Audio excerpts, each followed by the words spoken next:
Am I the meanest? Sure enough. Am I the prettiest? Sure enough. Am I the baddest mofo low down around this town? Sure enough. Well, who am I? Sure enough. Who am I? Sure enough. I can't hear you. That means that we punched our ticket to go try to win a Super Bowl, and that's it. We got one game at a time, starting at 1 o'clock on Sunday. Love y'all, boys. Love you. Love you. I'll go to war with every single one of you, every game, all right? Love you, 1-7. Here we go. 1, 2, 3, 1, 2, 3. Win.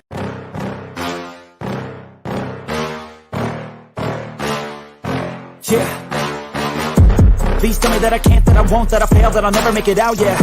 Please tell me all the bad, never good, fill my head full of every single doubt, yeah. Please say any negative thoughts, I pop off when I hear people say I cannot. I get off to the thought of proving everyone wrong, I won't stop to the top, so you better back off and get lost. I'ma stay loud, stay proud, never running out, never heading south. I'll be spreading out, call it word of mouth, can't put me down, I'll be getting loud. You can have it douse, not what I'm about, have your fucking cloud. It be raining now, I keep making sound, go another round, bitch I'm legend bound, can't stop me now. You don't wanna fuck with me, a slow burn like a disease. Just tell me that I can and I'll show you things that you couldn't believe. Just tell me that I can. Just tell me that I can. Just tell me that I can. Just tell me that I can. It's showtime.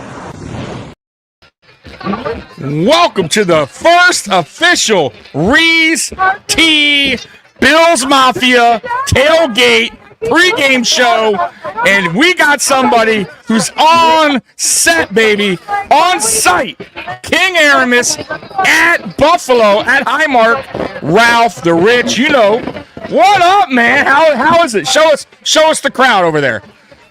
Show the people what we looking at. All around the joint. They all over here. Yeah, nice and early. You know how it is. Bills Mafia always gets to the games nice and early. Get that drink on. Get that eating on. And King Aramis is over there with the Reese Tea tent. Man, hey, how's that Reese Tea, man? Is that selling out or what? This tea right here. Hey, show us a bottle. Show. There it is. The official tailgate tea of the Buffalo Bills. Right there, baby. Right there. Bills Mafia. The official tailgate tea. There it is. There it is. Let's do it. Oh, man. Hey guys, so we're gonna listen. King Aramis is gonna do everything he can to make this the best he can do while he's there, because right now, man, it's loud, it's popping over there, man. So, man, Aramis, what's the vibes like right now over there? How's the vibes? How's Bills Mafia? You know what? It's actually pretty calm right now. It's 5:34 p.m. There's a ton of people out here right now, but it's not hype yet. It's not. I'm getting the feeling that Bills fans are walking into this game calm for a win right now. That's what it feels like to me out here. Okay, so all right, got you. So the storm's coming. The storm is coming, right? All right. I like it. When the lights go on, it's time to rock. Man, we are finally here, Aramis, man. Week 1, Sunday Night Football. It is the last home opener after Ralph the Rich. Man, this place better be rocking tonight. And I know it is. I know Bills Mafia is going to bring everything they have tonight to represent on the last night, the last home opener after Ralph, right? I can't be wrong on that. Not at all. And look, the Prohibition corner line right now in the corner of Abbott and Southwest, right? And I can't tell you how many people are literally around me right now. Like, you think it's loud in there in the show? It's even loud around here. We got a band playing over there to the left of me. We got people walking around talking loud as all get out because everybody liquored up. You know how they get around this joint. Oh yeah. It's a great time. You know. Absolutely. At the end of the day, man, it. When the lights come on, it's time to rock. It's time to go. That's right. That is right. That is right. Listen, it's a new season, 2025. Listen, we got to forget about what happened last year. Let's do it. Let's start this out. Let's start this season out with a bang, right? Let's get the job done tonight. Because I'm going to tell you right now, Aramis, the rest of the East today, they all lost. They're 0-1. And by the way, the Jets, hey, I'm going to tell you right now, the Jets might possibly like the second best team in the East. Possibly. They gave Pittsburgh a fight today. Much better than I thought. The Dolphins. Whoa! Aramis, the Dolphins did not show up today. They looked terrible. And the Patriots, I thought that was going to be close. And I thought they did okay. But right now, I got to say the Jets are, after week 1, that may be the second best team in the East this season. It's early, I know, but they looked okay. What's your thoughts on that? Who did the Patriots play? The Patriots played the Raiders. Who did the Patriots play? They was going to lose today anyway. Yeah, and the Jets. Anyway. I thought the Jets looked okay. What'd you think about the Jets today against Steelers? They looked all right. I thought they did a pretty good job. Their defense failed at the end, though. Gave up 17 in the fourth quarter. Can't do that. You will not win many games like that. We got some people in the chat right here. Sandra King, what? Let's fucking go. By the way, we ain't holding. Listen, you go ahead and say it. Let's fucking go. That's what I'm gonna say, right? Listen, we gotta drop those F-bombs. That's all right. YouTube, no more rules on the F-bombs, so you know I'm dropping them. Yeah, Scott Blakely, that's the intro. That's right. Scott, Chiefs, Dolphins, Jets, Patriots, they all lost. Yeah, the Chiefs lost Friday night. That's how you close the game, by the way. The Chargers showed you how to close the game against the Chiefs. Pressure, attack. You don't play that weak ass soft zone. You go down on your sword fighting. You don't play that weak ass scared to lose shit. You attack. And that's how I want to see this Bills team this year, Aramis. Attack on both sides of the ball, not just defense. Offense too, man. Stop letting letting the gas pedal up, right? Put that bitch all the way down, man. If you're on the lead, I'll continue, right? Second half. Don't let up, man. And I felt like last year we did that a lot, right? We let up on the gas a little bit, let teams come back in, and then we're in a dogfight. This year, no more. Let's keep it going, right? That's right. Look, at the end of the day, one of the things that I'm sure is going to happen in this game is Sean is going to have to be aggressive. Why? Because his secondary is not where he wants it to be right now. Nobody's really all that healthy, right? You got Cole Bishop coming off of an injury. Trey White is going to try and play through this thing. To be perfectly honest, going into the game with a groin right now, after they said it was already a lower leg injury, I don't even know if I would risk that, right? So we may not even see Trey White in this game, right? So I wouldn't risk it. I would not risk it. Yeah. I'm looking at the situation as you got to do what you got to do. When we played the Chiefs here in Week 11 of last year, we were aggressive. We played man coverage more than we had the entire season. We did what was necessary. I saw stunts in that game. I saw blitzes in that game. This is one of those games where you got to pull all the stops out on to make sure that your defense is not being held as a liability to kill the team. Yeah, absolutely. And you know what, man? My major key to this game, my main key, Aramis, is for the defense to get early stops early on, give the offense a cushion, a little lead going into the first half, and hold that lead, man, because the Ravens are going to respond. But if we get a little cushion, I think we win this game. And I think we win this game anyways. But we need our defense to start off hot. We need some kind of cushion going into the first half. You do not want to go into the first half or the second half tied up, right? Or down 3 or barely up. You want a nice 10-point lead, a little cushion, because you know the second half, the Ravens are going to adjust. They're going to bring everything they got like they did in the playoffs, and things are going to get a little bit close. So we needed a little cushion going into that first half, right? Going in the second half. So, Cali Blitz coming in. Connection is, listen, Cali, he's at the game. He's doing the best he can. It's going to be like that. But he's trying. We're trying. Wi-Fi right now. We're trying to give you guys the experience if you're not in Buffalo, right? Like, this is the best we can give you. Trust me, you're not going to get any better, right? Unless you're a news crew or something, which we are not. One day we get. But right now, this is what you get. Yeah. Hey, can you ask a Bills Mafia? Can you ask somebody what the prediction is? Anybody that's by you real quick? Is there anybody by you? When you can. Yeah. Let's get some Bills Mafia. I want to hear that. Got my boy Justin here, another Bills fan, right? So what's your score prediction for the game? Score prediction. I ain't gonna lie, it's gonna be a close one. I think. That's tough. I think like 24-32. 24-32? Yeah, 24-32. Who taking it? That's a tough one. Bills Mafia all day, no doubt. But the Ravens are a tough team, man. So they're a good team. So it's hard to say. I think it's gonna be close. I think it's gonna be a shootout. First game of the season, and everything be hit the same. But I'm gonna have to go Bills. I'm gonna have to take the Bills. All right. 24-32. I love it. I'll take that all day long. All right. Shootout, entertaining game. Let's do it. 32-24. Okay, I like it. I actually can't. My score is a little bit like his. I say 34-24.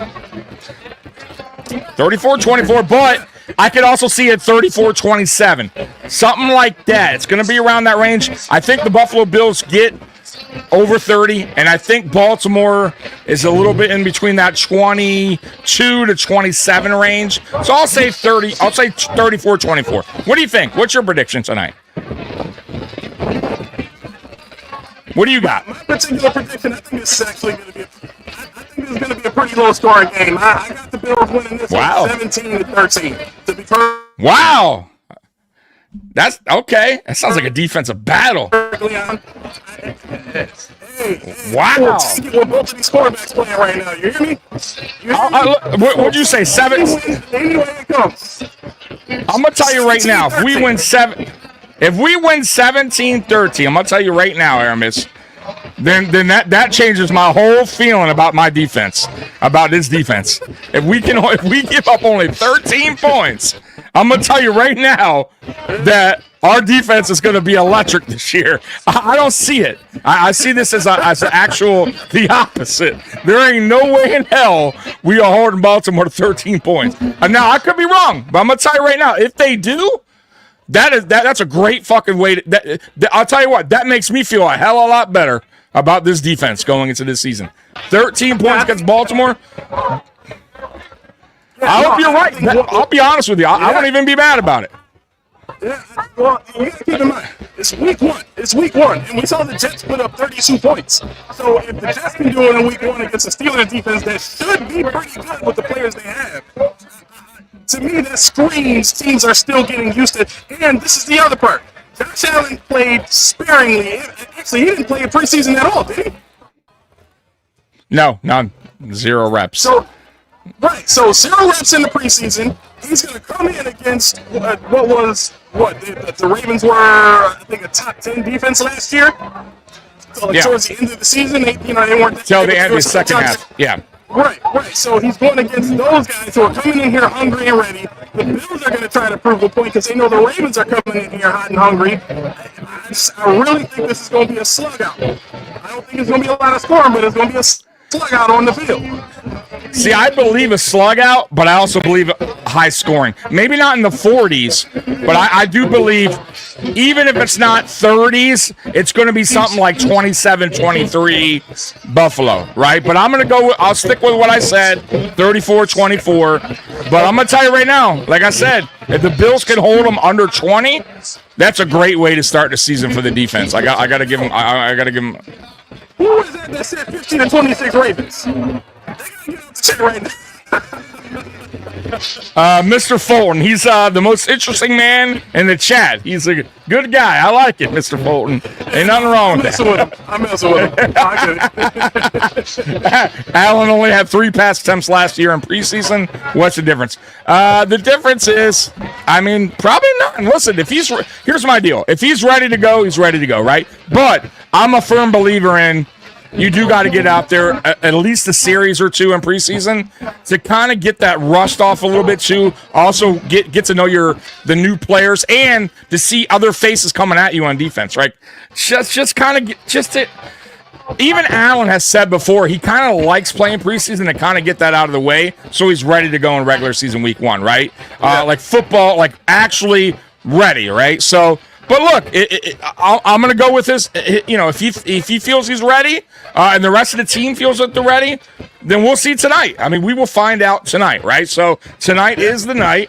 There ain't no excuses. There is no – the offseason talk is done with, right? What we could have done, what we should have done, what draft picks we passed on, who we didn't like, it don't matter no more. All that shit's out the door. Tonight's the night, right? Players got to step up. Rookies got to step up.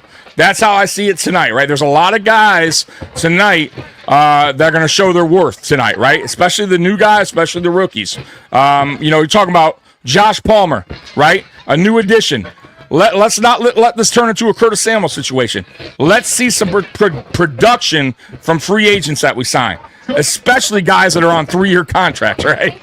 That we paid, right? I want to see production. Joey Bosa, I want to see something tonight. You don't need to be out there on a heavy snap count, but I want to see something, right? I want to see something from the rookies, right? Why we drafted you. I want to see that's what I want to see, really. And then the second-year guys, right? Cole Bishop. All right, man, you got this. You got the nod. You're the starting safety.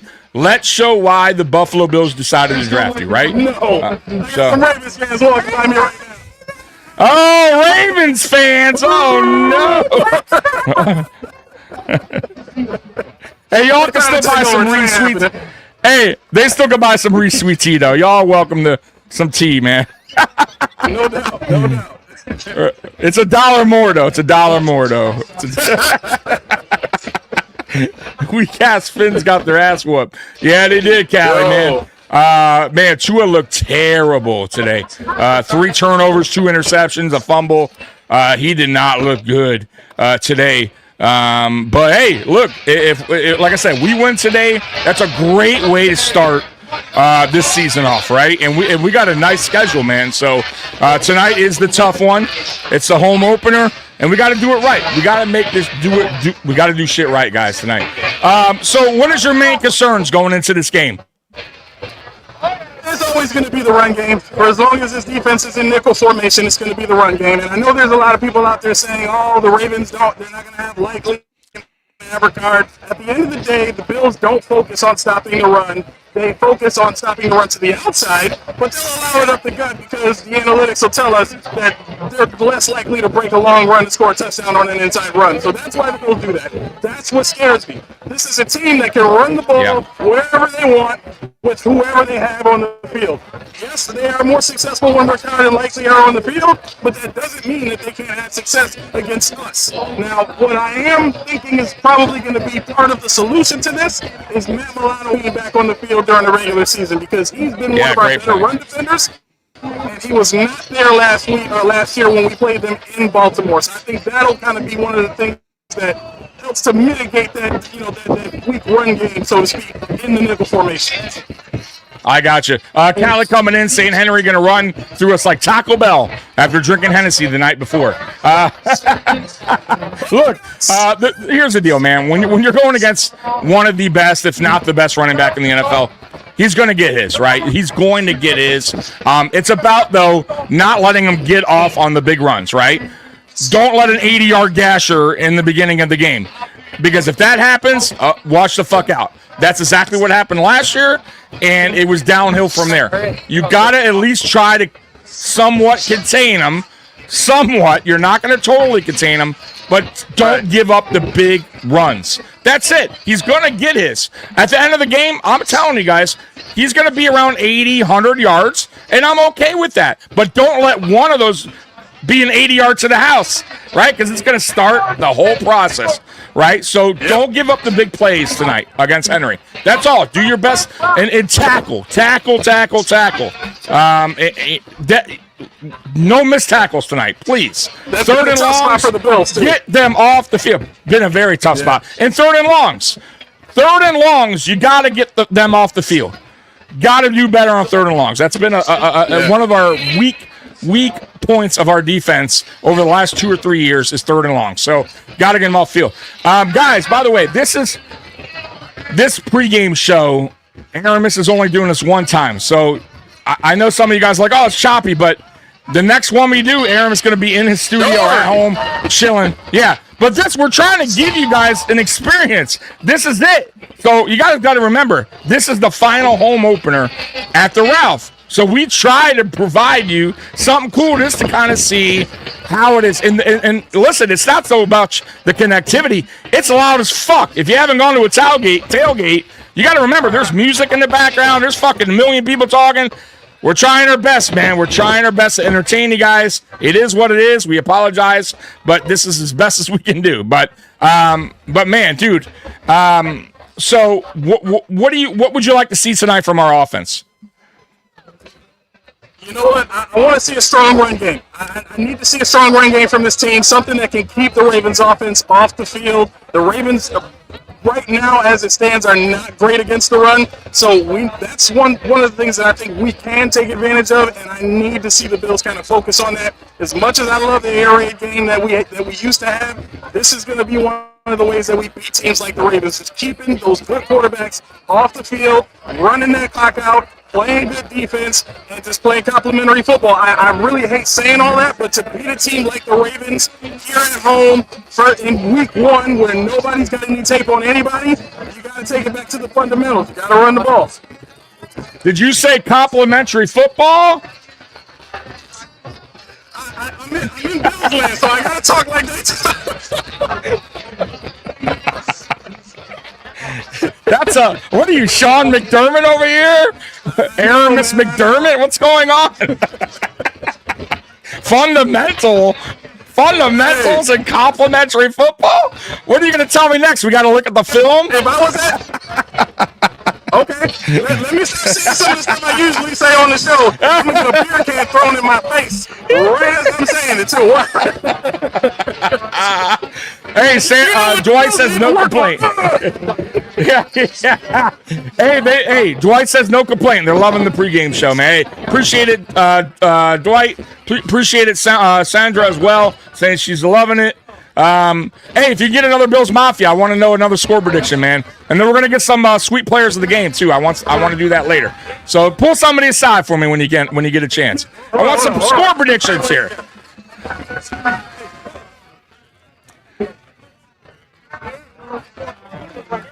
Come on, you're live. To start off hot, but Lamar has never started off hot. Okay, so it's going to be a low-scoring first half. We come back. All right. It'll be tight. 34-28 Bills. Okay. Oh, there you go. Under in the first half. In the second half. I love it. Appreciate it. Go Bills. Hey, thank you. Go Bills. Hey, he has kind of close to me. Not bullshit. We gotta do this, man. I will take a Super Bowl. Going to a Super Bowl. That's a it's a step forward.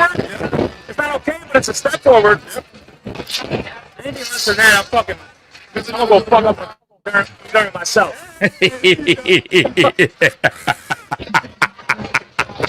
Hey, he has about what I got, 34 in that 30 range, 34. I like it. I like the first half being the under. Yeah, so low scoring. Well, he did say the first half would be a little bit lower, second half.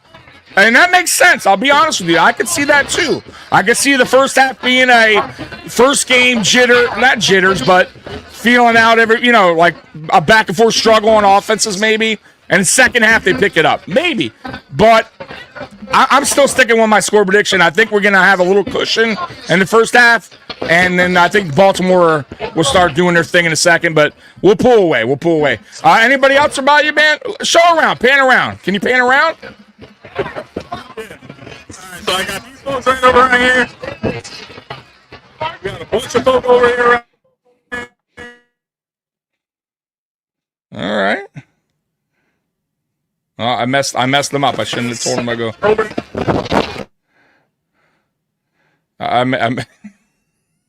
I messed them up by panning over. My bad. Oops.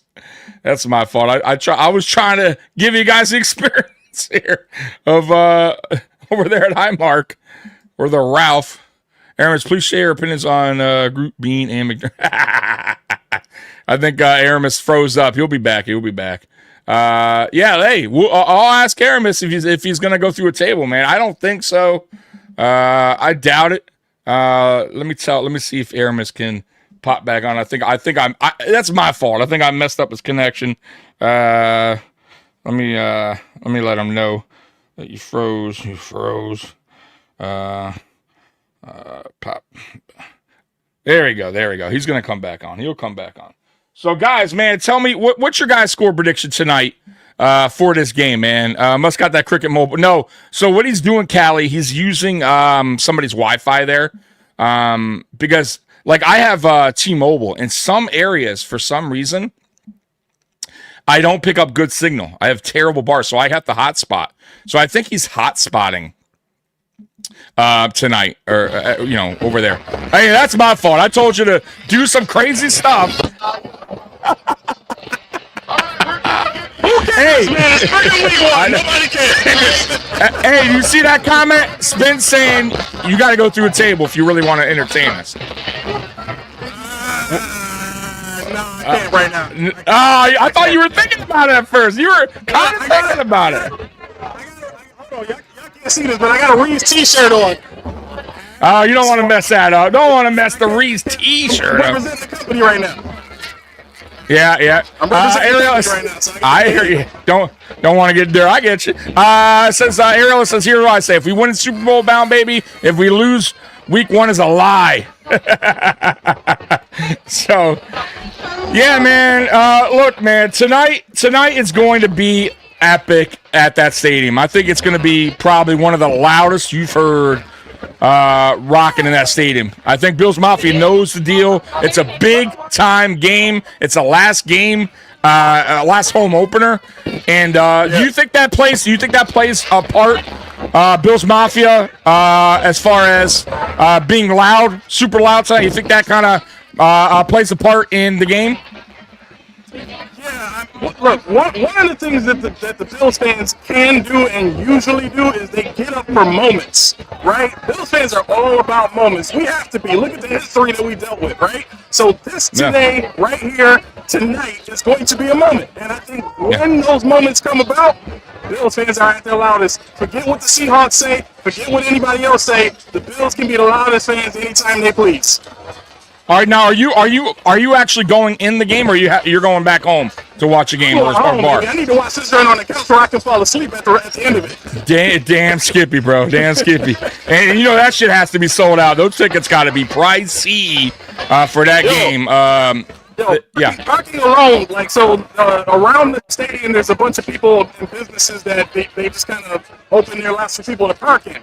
During like a regular season game where we're playing a garbage team, like I think we're playing the Saints here, they come here, that game parking will be, $20-$40 in most places. Today, $60, $70, $80 in this game just on parking. Just on parking. Go Bills, baby. Go Bills. Yeah. There you go. Hey, what's your score prediction? All that.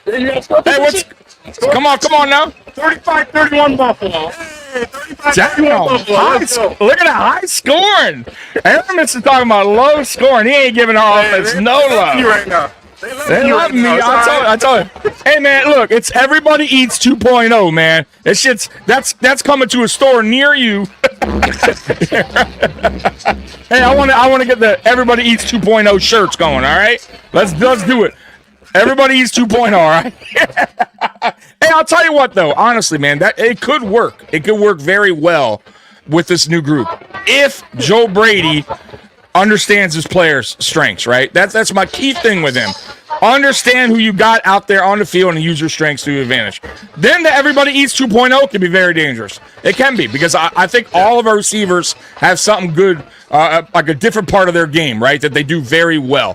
What do you think about Shakir tonight, by the way? He's playing, but do you think the ankle's kind of slow him down a little bit tonight? Or do you think he's 100? No. Anytime you have a high ankle sprain, that type of injury, like we talked about yesterday when we talked on the phone, that's a lasting injury, and it only gets worse from there. It doesn't, like, even if it heals, the likelihood of you getting it again is that much higher the next time. So with him going in and playing right now, he might need a shot. He might have it wrapped up, whatever it takes to play in this game. But I think we need to kind of start, preparing for the other side of Khalil Shakir, because one more of these high ankle sprains, and we might be looking at, some tendon issues or some soft tissue injuries around the area. It's only going to get worse. So I'm glad we paid him. I'm glad he's here. But Shakir in this particular game is probably going to be the best Shakir that we see all season long, because, again, wear and tear on that ankle over the span of a 17-game season. It's going to be tough. It's going to be tough. Yeah. But tape it up. Tape that motherfucker up. I wanted to say this when you were talking about the everybody eats point. I think one of the things that I like about the offense right now is with the diversity of wide receivers, they all complement each other now, right? You got your route runner in a Josh Palmer, right? You got your slot receiver in a Khalil Shakir, and then you have your big on the outside, that go-to guy when you need a 50-50 ball. You can go to Coleman, right? That's going to be your outside receiver that's going to run more of those inside routes and some of those deep comebacks and routes like that are more designed for whenever Josh has to break out of the pack. But if we're talking about in the flow of the game, that's your Khalil Shakir. That's your Josh Palmer if you deeper. That's your Dalton Kincaid up the seam. That's your running back up against the linebacker in the flat. Like those specific skill sets of all the receivers being put together for Josh to kind of use in whatever shape he needs to brings a lot of flexibility to the offense. My only hope is that Joe Brady is allowed to kind of use all of that flexibility to the fullest of its extent. You know what I mean? Don't get pigeonholed into, well, we're comfortable throwing these bubble screens and all that kind of stuff. No! Defenses pay with all these weapons you got. Yeah, bro, I'm going to tell you right now. If they open up with a motherfucking wide receiver screen to Curtis Samuel, I'm going to lose my shit. I'm going to lose my shit. Don't open the game with a fucking wide receiver screen matter of fact, to nobody. Don't open it up. I don't want to see a screen early. Now, I wouldn't mind a pass early on. Get Josh in a rhythm. Doesn't need to be deep. Listen, man. I want to see some slants in this game. I want to see Keon Coleman in the slot at times in this game. I think Keon Coleman. This game is going to be a factor. I do. I have him as an X factor in this game. I really do. And also, look out for Elijah Moore. Elijah Moore has not been talked about much, right? He didn't have a great preseason, but I have a feeling him and Josh formed a connection in practice, and I think you're going to see it tonight. I do. And I think that speed is going to be you're going to see that speed tonight by Moore and what that's all about. And as far as Palmer goes, Palmer is about as crisp as a route runner as you're going to get, right? Dude has great hands, and I think he's going to create good separation tonight. And I think he's going to be one of Josh's go-tos for the season. Him and Shakir. I think Palmer, Shakir, and Coleman are going to be your top three receivers tonight. So for the Bills, that's who I'm going with tonight. But I think Coleman's going to be the X factor on offense. What do you got? I said this before. The Bills currently constructed, have the ability to go 4 wide and destroy the league if they really wanted to. You can put Coleman and Shakir in the middle, right? You can put them both in the slot, right? So they'll be the inside receivers in that 4 wide set. Then you got Elijah Moore on the outside, who's a great route runner with speed, and Josh Palmer, who's a great route runner with 4 or 5 speed. Listen, both of these guys know how to stack the defender, right? So Yep, it's yep. not a matter of if they can run this successfully. They will run it successfully. And if you got 4 receivers on the field, 9 times out of 10 teams are going to have to play man at some point. That opens things up for Josh to just take off. On top of that, you got a back like James Cook that can run up against a linebacker in that type of coverage and get open anytime he wants. So I'm really, again, the flexibility, if Joe Brady is allowed to really use these weapons the way that he could with his creativity and all that kind of stuff, I really think the Bills could really unfold something that the league has not seen at all in decades. I'm with you. And then also, listen, hopefully Curtis Samuel can stay healthy, but have him in motion. Use his speed as well, right? Same with Elijah Moore. Have him in motions at times, jet sweeps, pop passes. Like, they got to use our speed to advantage as well, right? They're gadget guys. Curtis Samuel has been a gadget guy throughout his whole career. Start using that more often. Also, wheel routes for James Cook. All this plays in factor when it comes to the offense. You can get very creative with the set of receivers we have, and all of our running backs can catch out the backfield. Every single one. Cook, Davis, right? Ty Johnson, great out the backfield. So I think we got a good complementary offense. I really do. I feel like if everybody can do their job and Joe Brady can open it up, I think, like you said, we can be dynamic on offense. I really believe that. But I do want to see, I want to see Joe Brady more creativity this year and stop being so predictable at times. You got to cut that out a little bit, because I thought last year a little predictable at times, and you got to open it up a little bit. But I give him a pass. First year as offensive coordinator, I feel like he didn't want to make a lot of mistakes, and we were good last year. But I think we can be better.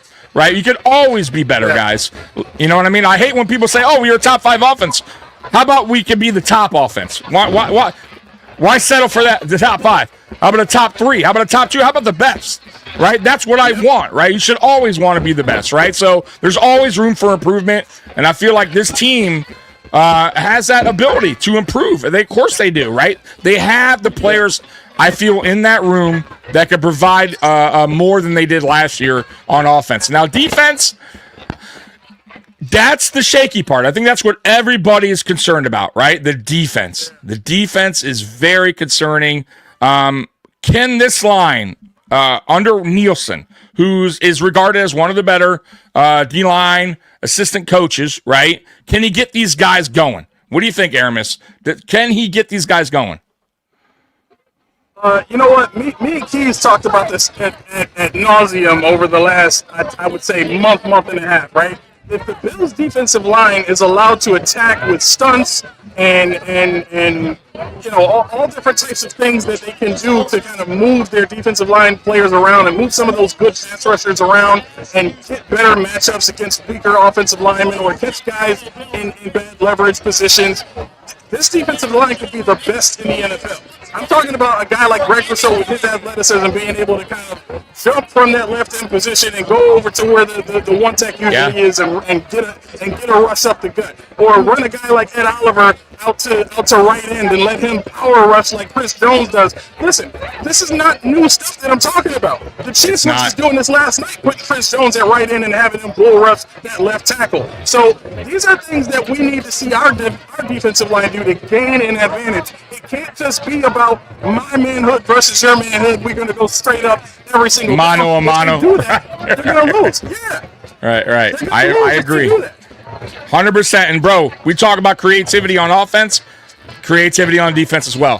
McDermott, man, listen. I think his defense at times works, but I also feel like at times it fails, right? And he sticks with the same defense no matter what. He doesn't like to switch things up. He needs to get out of his comfort zone a little bit and start being a little bit more creative, start showing more exotic looks. You have athletic players on the D-line. Like you said, move them around a little bit. They don't always have to be at their position, man-to-man. Move them around, right? Switch things up. Show different looks. Bring a safety in the box. Have them blitz. you could do a lot of different things with this team. So I hope McDermott understands that this year and starts switching it up. But yeah, hey, who's your sweetest player of the game on offense and defense? Reese T, sweet player of the game. My Reese T, sweet player of the game on defense is going to be Matt Milano. I got to. Wow, give it okay. to my guy. Yeah, he's back. He's fresh. He's in a position to kind of lead this defense the way he needed to be the last couple of years. But injury took its toll, and it is what it is. But he's back now. I think that guy is going to be the difference maker in this game when it comes to the run and the pass defense game. So I'm giving it to Matt Milano as my Reese T player of the game on defense. On offense, I got to give it to James Cook, man. I got to give it to James Cook. The Ravens are weak against the run. The money man. That guy going against that defense? Yeah. You want to say hi, everybody? Nah. My wife crept up over here. But yeah, I got James Cook. I got James Cook doing it in this game. All right. It's the best way to get it going, All right, man. My Reese T sweet player of the game on defense. I can't believe I'm doing this, and I said it on Friday. Joey Bosa. What up, little man? What up? Go Bills. Oh, what's going on, bro? Yeah, go Bills. I'm going Joey Bosa on defense. I can't believe it. I've been hating the signing all season. But you know what? If he's going to bring the juice, week 1, home opener, energy high, he's healthy, I think he can provide something tonight. I think he can provide a spark on defense, make some plays on defense, right? Possibly a sack, which would be huge, right? I want to see something from Bosa tonight, and I think he'll show that. On offense, I'm going Keon Coleman. I think Keon Coleman's tonight is going to do something special tonight. I think he's ready. I think this year he's going to have a major step forward. I really do. I think he's going to quiet a lot of Bills Mafia haters out there that hate the pick. They don't like the player.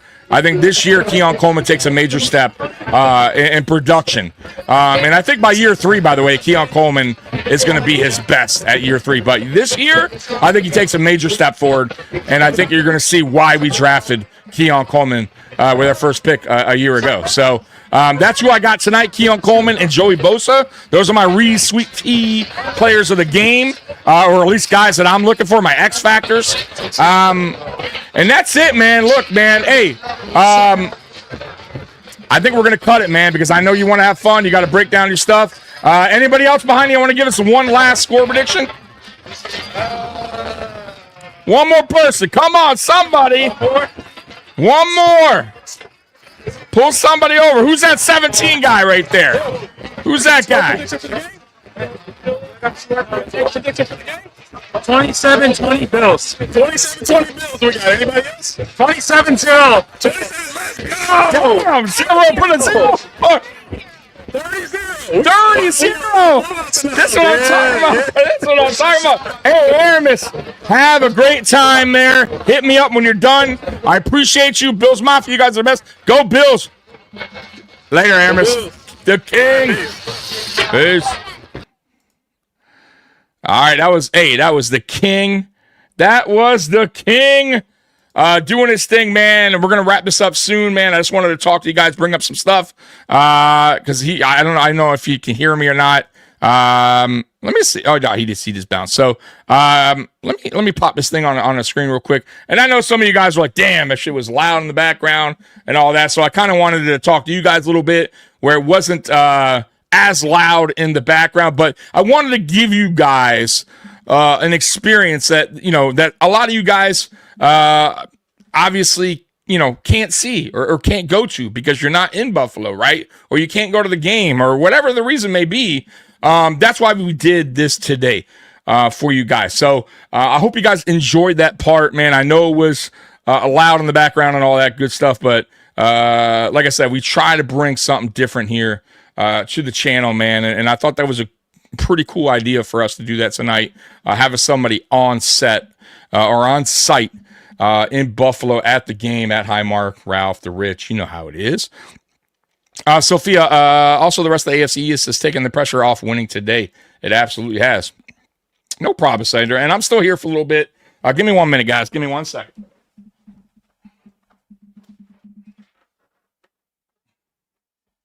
Woo. Man, I got so hyped up, guys. Sweating. I'm sweating. All right. So I want to get to some stuff today. I wanted to talk to you guys because we got time. It's 6:15. So let's get to some things today.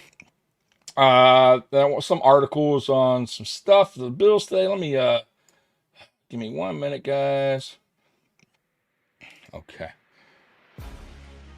All right, very good, very good. All right, let's get to it. All right, so the first thing here that I got pulled up is the Bills versus Ravens. 3 key matchups for today in week 1. Let's get to it. 3 key matchups. So the first one is Bill CB2 versus Bateman. And we have no idea yet who the CB2 is. It could be either Ingram or it's going to be Dorian Strong. I'm hoping for Dorian Strong. If you guys have any information yet on who will be CB2 tonight, let me know. I haven't checked because I've obviously been live. But I was hoping it would be Dorian Strong, but I have a feeling it could be Ingram. But we'll see, man. I'm on the fence. It could be both. I don't know. I'll be honest with you because they've been hyping up and talking about Dorian Strong for the last 3 days. Interviewing him and stuff like that. So I kind of got the feeling that he was going to get the nod, but Aramis kind of thinks it's going to be Ingram, which I kind of understand if that happens. Not understand, but that would be a McDermott kind of thing to do because Ingram also has experience with the defense last year.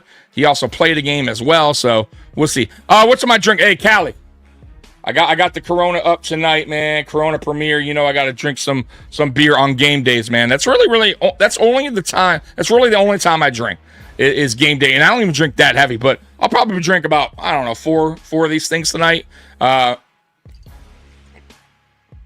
I love some Corona Premier. What are you guys drinking tonight? What are you guys drinking? What are you guys having for lunch? Or is it lunch? What are you guys having for snacks, dinner, watching the game? What are y'all drinking on? Let me know. Let's see here. Robert, Tommy, I aspire for the Bills. I aspire for the Bills to go up tempo and not going conservative and throw the ball downfield. Yeah, listen, I hope the Bills at time can go up tempo on offense tonight. I really do. I feel like they like, you ever see when they go on their 2-minute drives? I feel like they're at their best offensively. Like when Josh Allen gets up there, calling the plays quickly, getting to the line, rushing to the line, just, I feel like the offense runs a lot smoothly. We also catch defenses off guard. You don't give defenses enough time to settle down, to substitute. That's what I want to see, right? I would love to see some up-tempo tonight. Go Bills, Mad Chatter. What up, man? Buffalo wings with Thousand Island dressing. Cali Blitz with the Thousand Island dressing. You know what, Cali? I've never tried that because I always like wings with blue cheese. That's interesting. I've never heard of that. And I like Thousand Island dressing. Don't get me wrong. I'm a big Big Mac fan, right? Thousand Island. But I've never tried wings with Thousand Island dressing. That must be a Cali thing because I've never heard of it. But you know what? I'd be willing to try almost anything except for ranch. I do not want ranch on my wings. No good. What up, Beth? How you doing? Good evening. Nah, just fuck. All right, I was gonna say, man, that must be a Cali thing, man. I'm like wings with Big Mac sauce. Thousand Island. What? All right, next one up. Matt Milano versus Derrick Henry, and Aramis was actually talking about this, right? So it's good to have Milano back, especially against this Ravens team. Milano, man, having him back is key, right? Him and Bernard, if they can stay healthy this year, they're a really good linebacker duo, right? If they can stay healthy, that's the key. That's the key, really, to this defense is staying healthy, man. Sandra King, Chick-fil-A sauce in wings is good. Never had it. And I'll be honest, I've only had Chick-fil-A one time in my whole life. It's just every time I drive by that place, it's packed. And I feel I never want to wait. You know what I mean? The drive-thru is 50 cars in the drive-thru. And I'm like, I'm good. It can't be that good, is it? So I normally just go, I'll go to Taco Bell. right? So wings in general are good. Yeah, Beth. Yeah, for the most part. Now there are some places that fuck up wings. Terrible, right? But I know there's a place over here, actually a place I used to work, a sports bar, and they got legit wings, man. Like their wings are very good.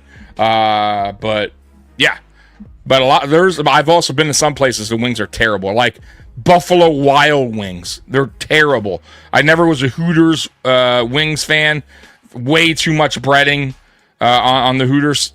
Chick-fil-A is awesome, Tommy. Yeah, I've only been once, and I don't really recall like the food. Like I don't really remember how good the food was or not. I'm sure it was fine. I've only been to Popeyes like twice too. So, and I've heard their chicken sandwich is amazing, and I haven't even had it yet. So, yeah, I'll have to check them out one day. And they're closed on Sundays, I believe. So, you know, Chick-fil-A better for you, Tommy, than versus Taco Bell. You know what though? Taco Bell has so many items, and I've eaten it for so long. I love me some Taco Bell. I really do. It's so good. You can purchase Chick-fil-A's. Yes, the Chick-fil-A sauce, I know. I've seen it in stores. That I know. But I never tried it. Never been. Yeah, see, Beth, never been to a Chick-fil-A. I've been one time, and I think I was like, God, I was in my, I don't know, late 20s. I'll be 47 this year. So it's been probably, God, almost 20 years since I've had Chick-fil-A. So I couldn't tell you. I'm sure, like I said, I'm sure it's good. I hear a lot of praise from it. So Popeyes, we have them here, but I'd rather cook, Beth. I get it. I just, I remember Popeyes, the biscuits are really good. And I don't recall their chicken. And I know I've heard the chicken sandwich, everybody loves their chicken sandwich. Cali Taco Bell bringing back the double decker. Yeah, you know what sucks about Taco Bell? They think they're so slick with their menu that they're bringing back the 90s and whatever menu it's called, the nostalgic menu, whatever. But it's not the same. It's ridiculous prices. Like the double decker taco used to be like $1.50 or something like that. And now it's like $5. Right? It's like, come on, man. Like if you're gonna bring back stuff that I like the double decker taco, but there ain't not much to it. It's beans in a regular on a soft sauce taco wrapped around a crunchy taco. That's a regular taco. It's not really much to it. And you're gonna charge that much money. It's crazy, bro. So yeah, they think they're slick, but they ain't that slick. Milano Bernard healthy versus Ravens run game. No 300-pound Ricard with rushing lead blocks is much better situation for the Bills run D than either of the last year's games versus the Ravens. I agree, Mark, 100%. And I'm glad that everybody, obviously Trey isn't going to be playing tonight, more than likely. But for the most part, our starters, our main contributors are on the field tonight versus the Ravens, which is great. Let's hope. Let's hope for a win, and let's hope that we get out of that game injury-free, right? Because we need these guys. We need these guys to stay healthy for the year going into the playoffs, because we're a playoff team, guys. We are a playoff team. We're a playoff team. But we need guys healthy. The thing that's really hurt us a lot, too, is injuries going into the playoffs. All the time. We have key guys out every single time. If it's not Benford, it's Milano, it's Bernard, it's Taylor Rapp. Like key guys, you can't have that. And it all seems to be on the defensive side of the ball. Every single time, right? Defensive players not staying healthy, and it's not their fault. It's just sometimes it's a little bit of bad luck. But let's just hope we have a little bit better luck with injuries this year. Miss Hush Puppies at Long John's. Oh, Beth, we have one Long John Silver's here. And I got to say, underrated. Long John Silver's is underrated. I think their batter's pretty good. And it's not terribly priced. I used to get the this meal where it was like 2 pieces of chicken and a piece of fish and Hush Puppies and, I don't know, a couple sides. And, man, so good. So damn good. And it was cheap. It was not that much. Like $11. I haven't been there a while, but... yeah, and I think Arby's is underrated as well. Arby's is, it's a little pricey, but I feel like they got better quality food than the rest of the fast food places. All right, let's get to the next thing. Man, y'all getting me hungry, man. I got to cook a pizza up in a minute. Oa versus Spencer Brown. Yeah, man, this is going to be a good matchup between them two. But I trust Spencer Brown. I really do. I trust Spencer Brown will do his job tonight. Let's hope Spencer Brown, it's another player, with obviously reoccurring back issues, could stay healthy, because we really need Spencer Brown. We have to have Spencer Brown because this offensive line, I call it a top 5. I think they're about at 5. But yeah, with Spencer, if Spencer Brown went down or something like that, it would really hurt this offensive line. So we need all these guys as well on that line to be healthy. But yeah, let's get to the one more thing here that I have pulled up, which is the X factors that they're talking about. And if you guys don't know, this is my favorite silent co-host, which is Bill's Wire. So shout out to them, my silent co-host, Dorian Strong. See, now they are thinking, like some of us, that Dorian Strong will be CB2 tonight. And he may be, but it also could be Ingram. So they're saying X factor, but will he play? And I will say this, even if it's Ingram, there's a possibility that Strong and Ingram rotate tonight. That's a strong possibility. So I do believe Strong will see the field tonight. Will he start? That's a different, I have no idea, right? Different, we'll see. Different question. I have no idea. That we'll find out very shortly, right? Linebacker Matt Milano, X factor. And this was one of Aramis's actually Ree's Sweet Tea X factor of the game was Matt Milano on defense tonight. And safety Cole Bishop is an X factor, they're saying. And yeah, he is. Listen, they put all their eggs in one basket when it comes to Cole Bishop. And they're hoping for the best. Me, I got to see it. I got to see it because I thought last year, he got hurt. It kind of set him back a little bit. When he was thrown in there, he made some mistakes, but he also looked good at times. This year, he got hurt again in camp. He was able to play week 3 in the preseason, and I thought he looked pretty good. He didn't look great, but I thought he looked pretty good. And let's just hope the Buffalo Bills, like Sean McDermott and Bean, is right when it comes to Cole Bishop. If not, I really hope they give Hancock an opportunity at some point in the season if Bishop either gets hurt again or he's just not doing his job, right? But that's how I feel. Strong pick 6. Let's see. You're having a feel on the 3rd and longs on a kill tonight. Callie, man, dude, we got to figure that out. I'm with you. It's been a thorn on our side on this defense for the last 2-3 years, right? We can't get teams off the field on 3rd and longs. It's crazy to me that we still have trouble with that, and we gotta correct that. Jack coming in. Hope y'all whoop some ass tonight. I hope so too. I really do. I am surprised there's not a lot of Ravens fans. Not a lot, but I'm surprised there's not any Ravens fans tonight in here talking a little trash. Who's our kicker today? It's 41-year-old Matt Prater, who's a vet, who's considered one of the better kickers in the NFL for a long time. But last year he struggled, and the year before, you can kind of see age is catching up to him. But we had no other choice. Bass is going to miss time. He was placed on the IR. I think Bass is going to miss anywhere from between 6 and 8 weeks. That's just my opinion. But we'll see. Jack, Eagles fan. Okay, hey, congrats on the win. Man, that was a crazy game. Your opening game against Dallas. Dude, I felt like Dallas did a great job against Barkley. But once again, just like the Super Bowl, it's like pick your poison, right? If you're going to go all out and kind of sell out for Barkley, well, guess what? Hurts is going to hurt you. and I feel like that's what he did, man. Hurts played a good game, bro. So, yeah. I appreciate great fan bases all. Yeah, I appreciate you, man. Thanks for hopping on. I'm nervous, of course. Yeah, hey, look, some people are going to be nervous. I don't know. I used to be for a while. I used to be nervous during some games. I think because I've been doing the podcast thing now for a while. I don't know. I think it kind of helped me Like, I'm kind of used to it now. These big games, these big moments, and I got to talk about them. So I'm not nervous. I'm really not. I feel like we're the better team. I am. Do we have the better talent?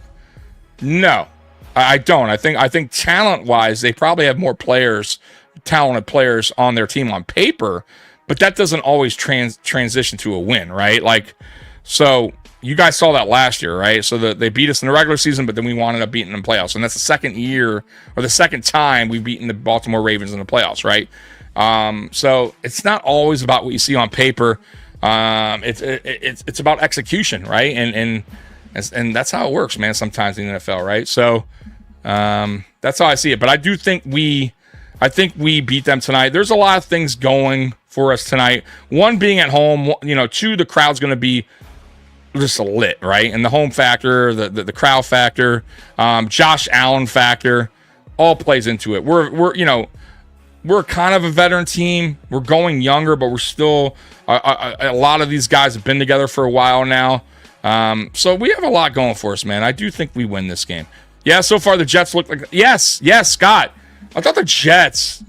I was surprised. I thought the Jets looked pretty good today. I'm not nervous about playing the Jets or anything.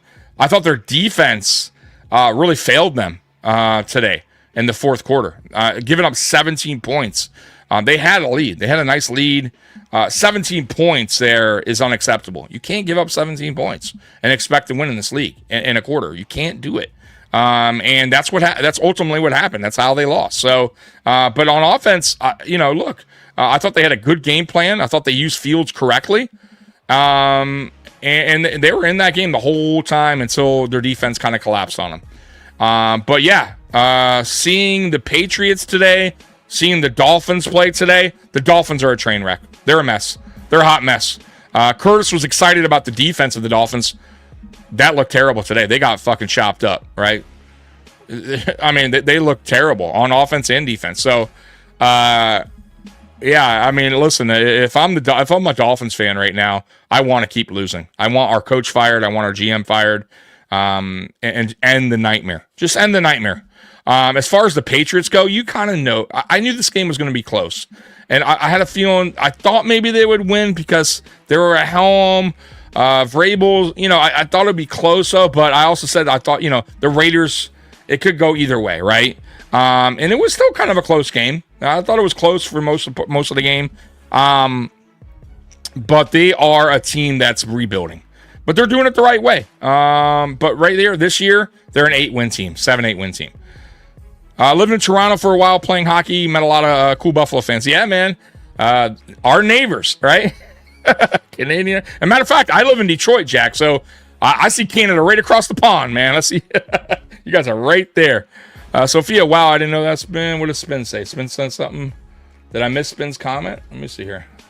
Oh, yeah, I did. I'm sorry, Spin. Good thing the new rule for kickers having a full week to break in their footballs. Pat McAfee said it will add 10 to 15 yards on the kickers. Oh, wow. I didn't know that. Okay. Spin with the knowledge, man. Golf almost went down in end zone. Yeah, I have the games playing over here. So let me tell you some of the scores around the league right now if you guys want to know.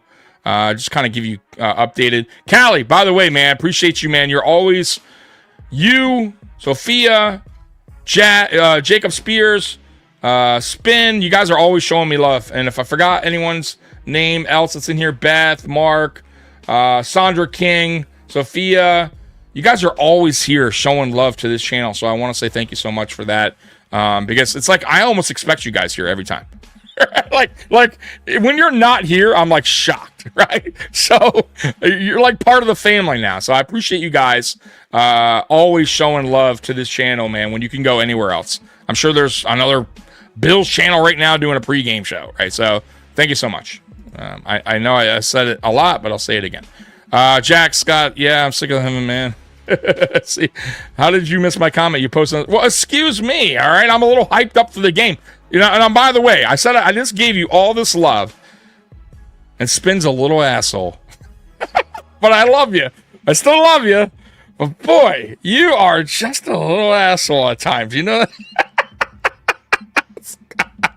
We got him. We got. We have a few of those guys, but Spin is the ultimate. He's the ultimate one. Like, if God forbid, if I say something wrong or Mikey, he will correct you very quickly. He will correct us very fast. He will let us know right away. So, yeah, he's something else.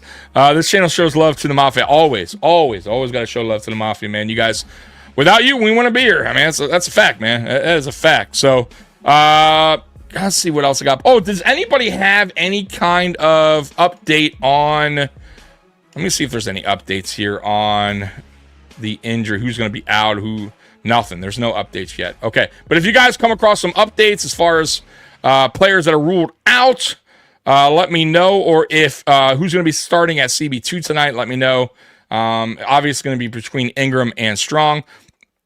Let me get to some of these scores around the NFL right now for you guys before I bounce out of here. We have a close game in Denver. It's in the fourth quarter. Fourth quarter just started. Denver is up 13-12 over the Titans right now. Close game. I had the Broncos winning by at least 10, and the Titans are putting up a fight in Denver right now. Cam Ward, I told you guys, man, that's my dude from the U. I think he's going to be a really good quarterback in the NFL. Let's see how Cam is doing. Cam, not the greatest right now. 8 for 17, 78 yards. But he hasn't no turnovers, no touchdowns either. Got sacked 3 times. Bo Nix 20 of 33 for 144, but Bo Nix has thrown 2 interceptions. So costly interceptions, I'm sure. So not good. So right now, that is a close game. 13-12, and the Titans have the ball. We got another close game. 7 minutes to go in the fourth quarter. 10-10, 49ers Seahawks. 10-10 with 7 minutes to go. 49ers have the ball on their side of the field. Detroit and Green Bay. Packers lead 17-6. Boy, that high-powered offense for the Lions isn't too high-powered today. And that was my main concern that I told a lot of Lions fans, that you lost your offensive coordinator, you lost your center, you're going against you have a rough schedule. I don't know if you guys are a playoffs. I'm going to be honest with you. I know it's a crazy hot take. I think they're a 9-win team. Could they win 10? Possibly, but they got a rough schedule, and they're missing the offensive coordinator. They lost their offensive coordinator, lost their defensive coordinator, lost their center. Rough shape. Jack, go Bills, homie. No other team deserves a bowl more. Hey, Jack, thank you. Hey, before you leave, we do something. Every super chat gets a Bills train horn.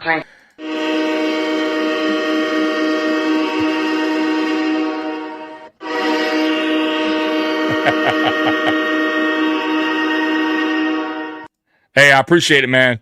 If y'all don't know, you know that. You know it. Every super chat gets a Bills train horn, no matter what.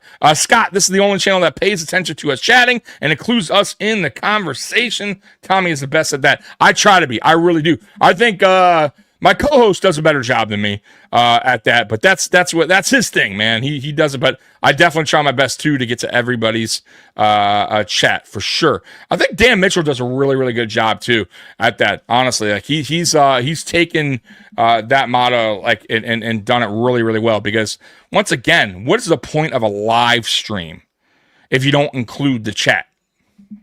Like for me, it makes no sense. Like the whole live stream, what makes a live stream fun is getting the chat involved, right? The chat wants their voice heard, right? They don't want to just be talking to each other. You can go on Discord and do that. You can go on X and do that, right? You might just go watch a video then, right? You know what I mean? Like, so my whole point, the whole thing, when I started this, and then when me and Mikey got together in 2021, we said, look, we're going to do this. We're going to have fun with this. We're going to include the Mafia. And that's what we're doing, man. Even Tommy, what up, Buffalo Snowy? Hell yeah, homie. Yes, that's what we do, man. What the heck, Dan Campbell messing up Fantasy League? I could have told you that, Jacob. You doing a post game? Hey, Callie, I meant to tell you, I'm doing a halftime show. I decided to do halftime shows because you, Callie, you wanted me to go on a halftime show. You really wanted me to do a watch along, a watch party, but I told you I can't do those during the regular season because I'm just so dialed into the game. But I'm going to do a halftime show. So this year, I'm going to quickly go into the podcast room, do a halftime show, about 5-10 minutes, let you guys let you know my thoughts of the game, how the game's going, and then back to the game. So I will be here, and I already scheduled the stream, Callie. So if you go, you'll see on my channel there is a scheduled halftime show. So hit the notification bell on that or the reminder, and it'll let you know when I'm live. But it'll be literally right when it's halftime, I'm jumping into the podcast. So join me. Is Mikey doing the fan? No, Mikey's not. The thing is, Howie passed away, as you guys know, or some of you may not know. His co-host Howie, which was his obviously family, Mikey's family, he passed away, and he wanted to give it a year, right? Decide if he's going to do it again, and he just didn't feel comfortable this year doing it without him, which I totally understand. Sea chickens. Always get that chat involved, no doubt. Always, man. Always got to get the chat involved, man. Ready for my 1:20 a.m. kickoff. Go Bills. It's right. Buffalo Snowy. Europe in the house. Yes, yeah, Europe. London Jack. Okay. Actually, you know what? Captain D, if you guys don't know Captain D, is in our AFC Shakedown. He's actually in, I believe, London right now. He's doing a cruise ship all across like London and whatever, Europe, wherever he's at. But he's in London, I believe, right now. So that's pretty cool. Anyways, let's see. Are you still doing a post game? I am. So, guys, this year, of course, pregame, halftime, post game. We are the first ones to go live on the post game. I try to do pregame, or I do pregame an hour to an hour and a half before kickoff. So today was a little earlier because Aramis was at Bill Stadium. And I wanted to kind of get you guys the feeling of being there. And I know, like I said, the connection was rough, but that's how it goes, right? But next week's game, Aramis will be in his podcast or in his studio, and we'll be doing it. It'll be a lot cleaner, smoother. You can hear us, obviously, a little bit more. But like I said, I wanted to bring that experience to you guys. Nice, Buffalo. I need to get back. Usually going to Sweden's as that's where my people are from. Oh, okay, cool, man. Very cool. Touchdown Packers. Yes. So the Packers are now up. Let's see here. Packers are up 24-6 with 7 minutes and 57 seconds to go. Not looking good if you're a Lions fan. But it's the first game. I want to remind everybody, too. It's week 1, right? So, the Chiefs lost, but that doesn't make the Chiefs a bad team, right? If the Chiefs saw the Chargers again in the playoffs, I promise you I would bet the Chiefs would win. So don't get too caught up in week 1's wins or losses. But if you get spanked, right, like the Dolphins did, and you already have been kind of a train wreck the year before, yeah, there's probably room for concern if you start the season out getting worked like that. But like the Jets, shitty team last year, though they lost week 1, they lost today to Pittsburgh, they looked a lot better. If you're a Jets fan, you're okay. It sucks that you lost, but at least there's some promise there. Once again, same thing with the Patriots. You gave the Raiders a good fight at home, right? But you're a rebuild team, man, right? Brand new coaching staff there, right? New offense, all that stuff, right? So, and they fought, right? They gave a good fight. Dolphins look like shit, terrible. They just like they did last year. So, yeah, some losses like that. Yeah, that's kind of telling you how the season's probably going to wind up going for you.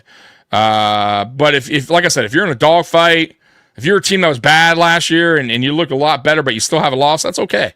I'm okay with that if I'm a fan. Let's see, Spin. Sometimes Tommy lies about when he does a post game. He says within the first 5 minutes, but then there are several times that it was 6 minutes after the game. That is true. I can lie sometimes about the exact time.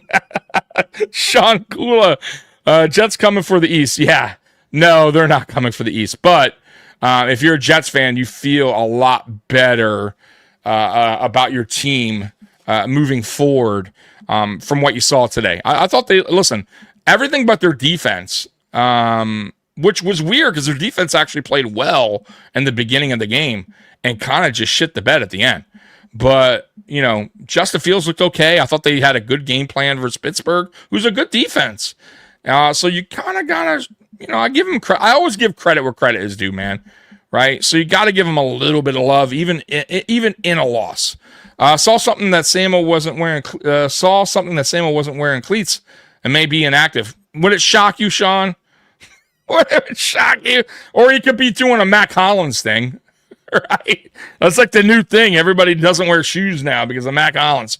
Okay, we will meet the Jets when they arrive in 15 years. Yeah, let's not forget the Jets are the Jets, right? I'm just talking about week 1. I felt like if I'm a Jets fan, they showed some promise today, right? So I'm okay with that. It's a long season.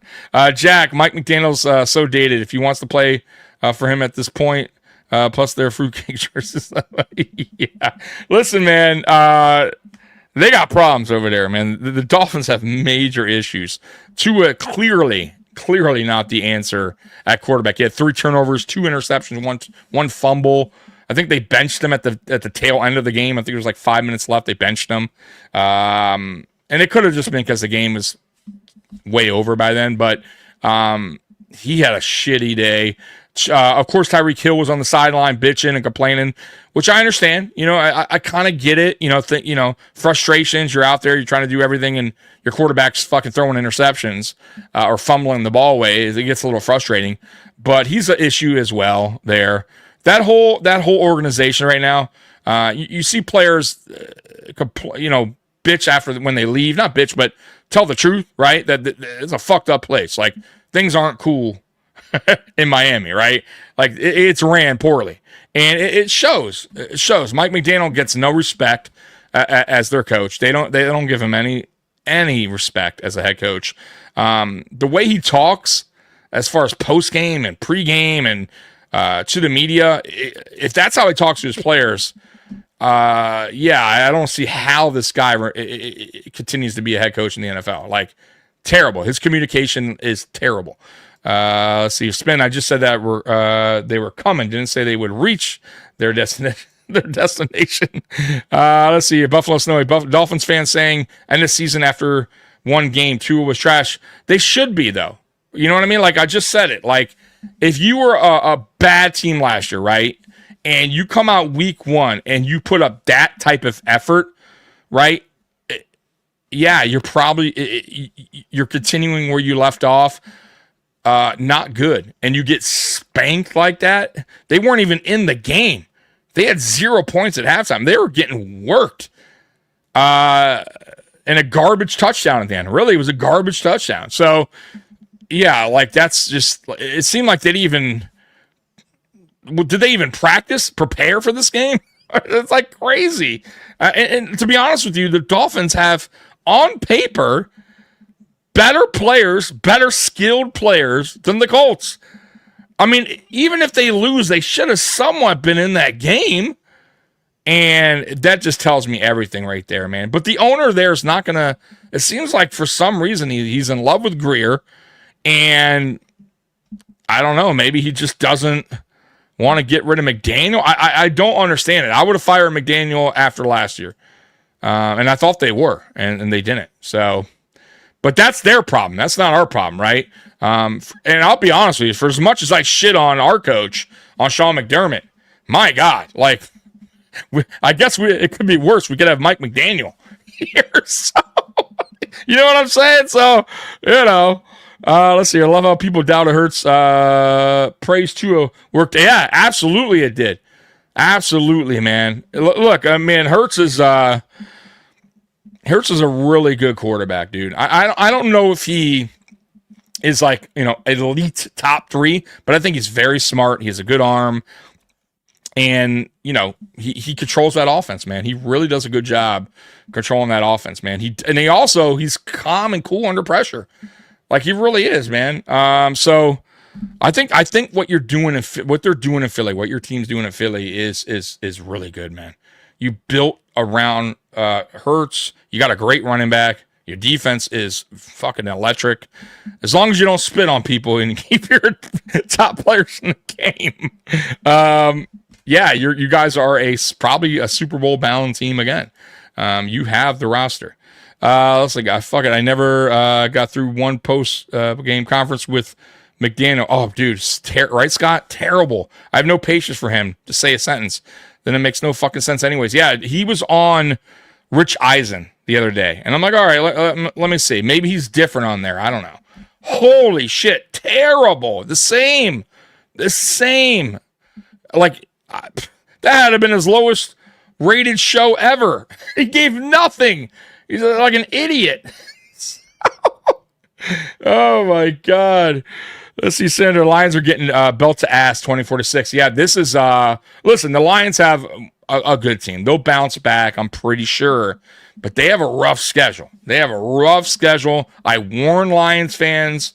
I told them, and people are like, oh, no, that's a 12-1, 13-1 team. I'm like, have you seen their schedule? Their schedule is brutal. And their division is tough.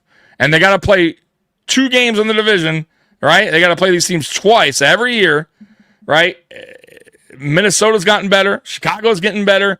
Green Bay obviously has gotten better. You got to play them twice.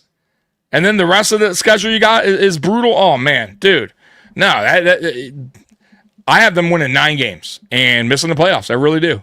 Not to mention they don't have Ben Johnson there anymore. They don't have the defensive coordinator there anymore. They lost their center, right? I don't know, man. I don't know. I mean, I still think they have quality players. Don't get me wrong, but this game here is kind of showing you what's going on right now. But we'll see. It's week one, and we'll see if they can bounce back.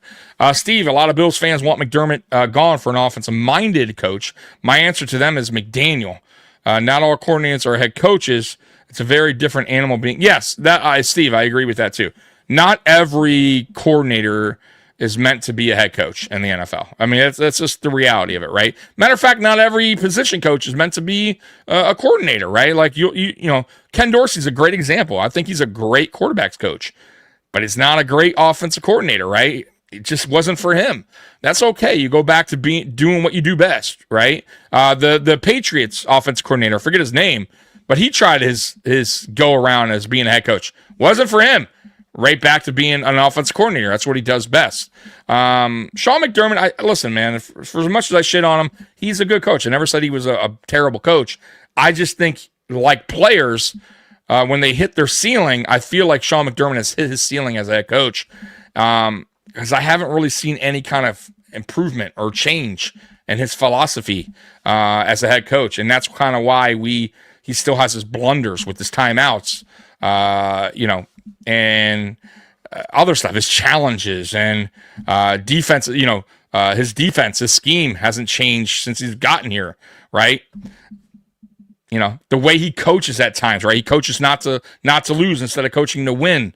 Like these are all things that he can do better in, but he doesn't. He sticks to what he does. And, as a coach, you got to learn how to grow, right? Just like a player, you got to be better at your craft, right? And I feel like McDermott hasn't really grown as a coach. I feel like he's reached the ceiling. He's a good coach. He'll get us to the playoffs, but he still battles with the stuff I just told you about. All right. Yeah, no more loogies. Yeah, for sure, man. You got to keep that spit at least, or put it on the spit on the ground, right? Away from the player. Let's see here. But the Motor City Kitties have Kelvin Shepard. Yeah. Good luck, man. It's not, they're getting smoked right now. Let's see. Kellen Moore is an example coordinator, not head coach. Yeah, exactly. I mean, it goes around. There's a lot of them.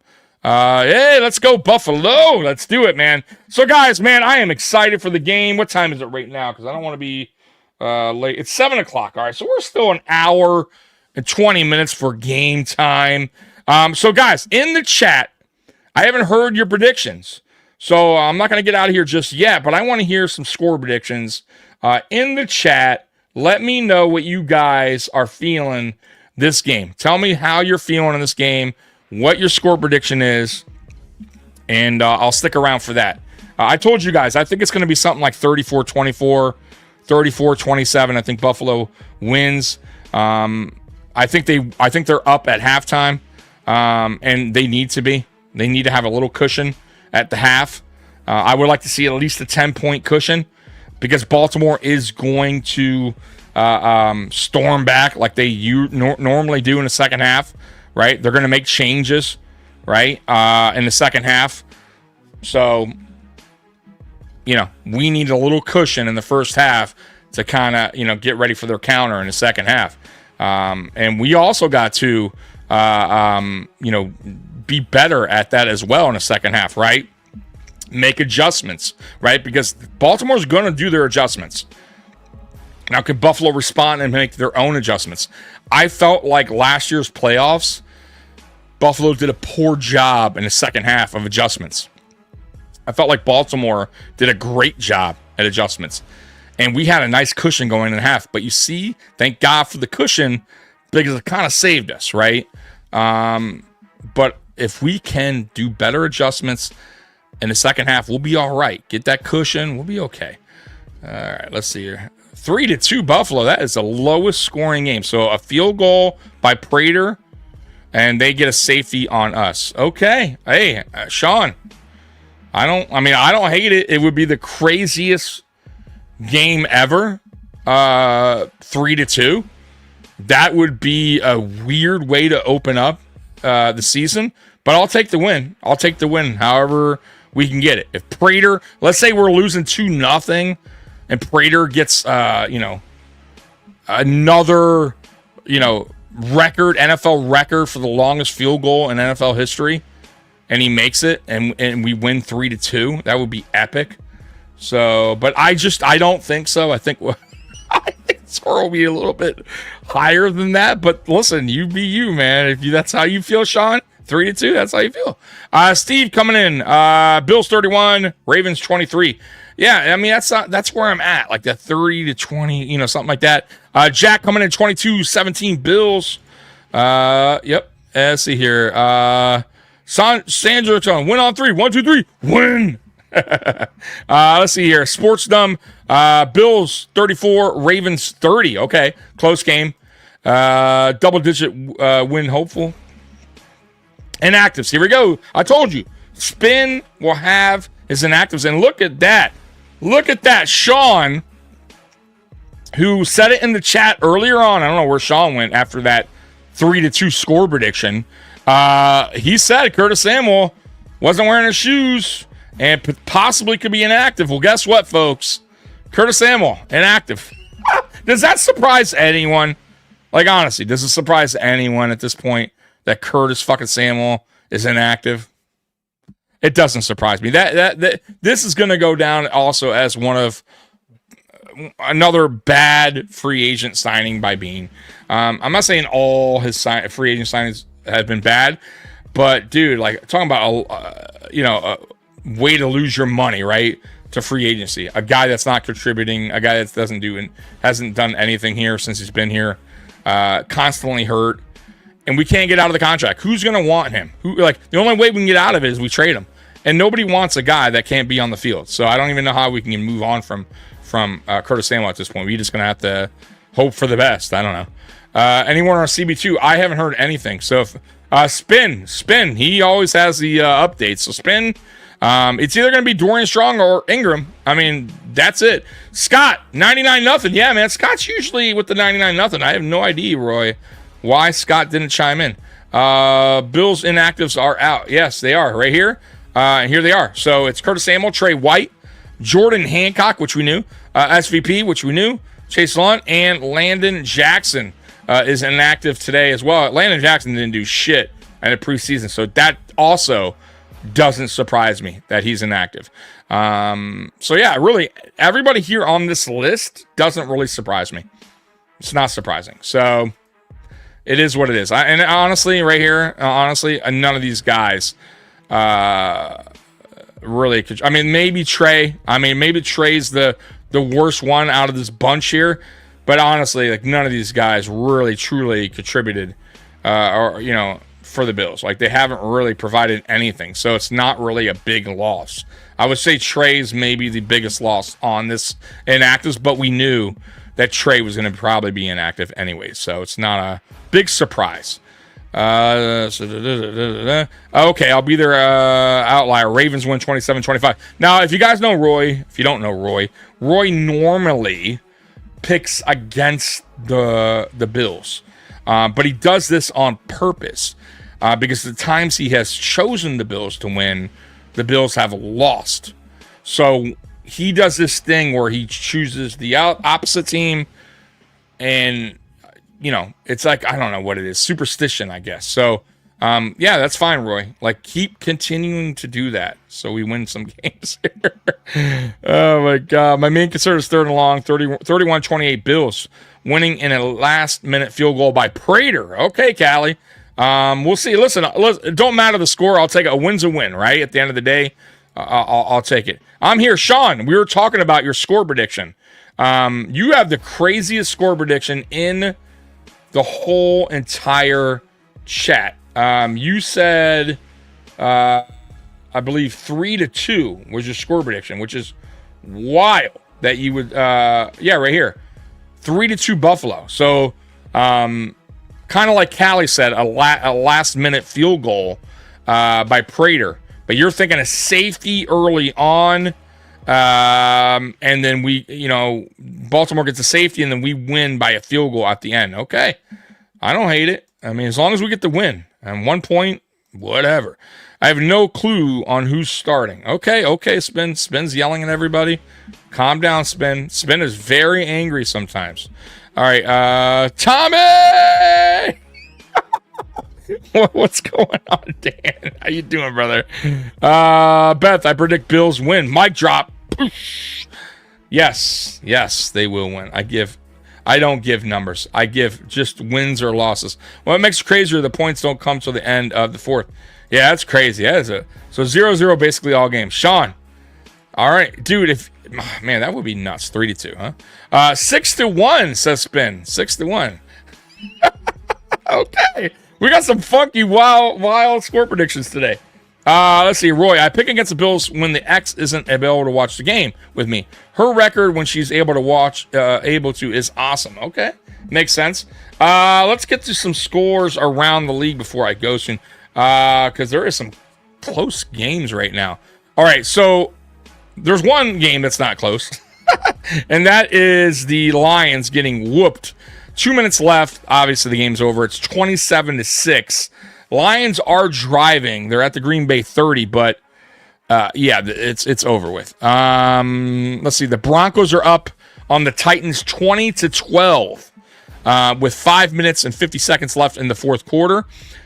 The 49ers are up 17-13 with 42 seconds left, and it looks like there was a fumble. There was a fumble on the play. It looked like Sam Darnold fumbled the ball. He sure did. And the 49ers are going to win this ball game. They're up 17-13. That fumble that ends the game there. Rams are up 14-9 over the Texans with 4 minutes left. Houston has the ball, 1st and 10 at their own 35. 4 minutes left. That is a close game. I had the Rams winning this game. We'll see what happens here. And then obviously I told you the rest of the scores earlier, but I'll tell you again. Buccaneers beat the Falcons 23-20. Falcons had a chance to tie it, and they missed the field goal at the end, and it was a makeable field goal, and he missed it. Bengals barely beat the Browns, but a win's a win. 17-16. The Colts killed the Dolphins 33-8. 33-8. At one point, 20-0. Right? No, at one point it was 23-0. Actually, no. Let me take that back. I think it was 30-0 at one point, and then they gave up a touchdown and 2-point conversion, and they wound up winning 33-8. I mean, walloped them. Raiders won 20-13 against the Patriots. Cardinals barely beat the Saints 20-13. That was a close game up until the end. It's a little bit too close if you're a Cardinals fan, because Saints, a lot of people think they're going to be the worst NFL team this year. We'll see. Steelers beat the Jets 34-32. Commanders kicked the shit out of the Giants, really, 21-6. It wasn't really close. The Giants just looked miserable on offense. Jaguars just destroyed the Panthers, man. Panthers look bad today. I thought the Panthers were going to give somewhat of a better fight, right? I mean, the Panthers look bad, man. Let's see. If we lose, we'll be tied in the division. We ain't losing shit, Sophia. All right, let's get that out of everyone's head right now. The Bills ain't losing tonight, right? Let's get some confidence going on. The Bills are going to win tonight. I have confidence. I do. I know we're going against a tough team, but I have faith in this team. We're a good team, guys. We're a very good team. Don't forget that. Listen, I know there's some holes on this team, especially on defense. I get that. You guys know that. But that doesn't take away that we're a very good team. We are a very good team.